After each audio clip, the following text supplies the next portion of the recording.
The day the river sang. No one ran when they first heard it, because rivers don't sing.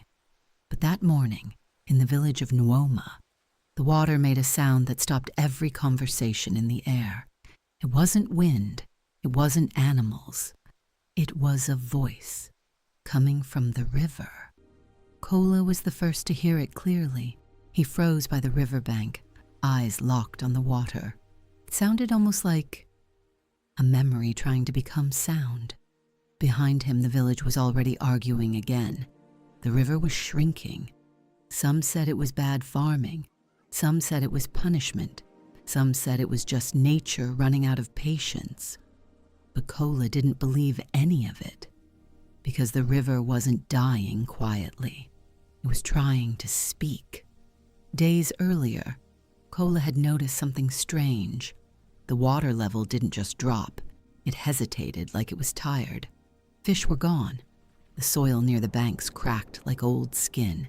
Still, the elders refused to worry. This is normal.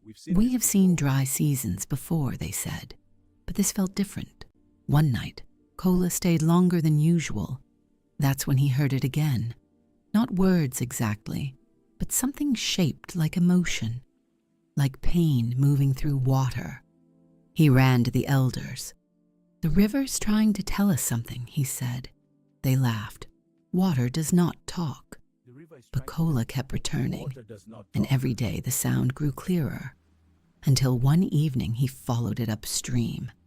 What he saw changed everything. The forest was gone, not all at once, but piece by piece. Trees cut down, soil washed away, the land exposed like broken bone. And suddenly Kola understood.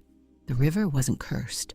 It was wounded, not by magic, by neglect, by choices no one thought would matter. He ran back to the village, not with fear, but with urgency. And this time, something changed.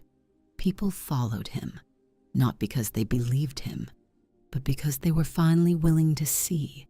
They planted trees. They rebuilt the riverbanks. They stopped taking more than the land could give.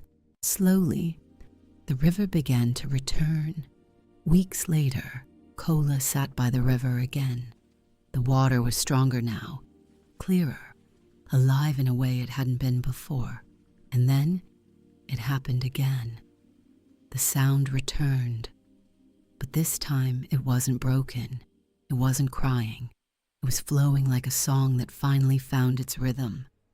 And Kola understood something the village would never forget again. The world was never silent. They had just stopped listening.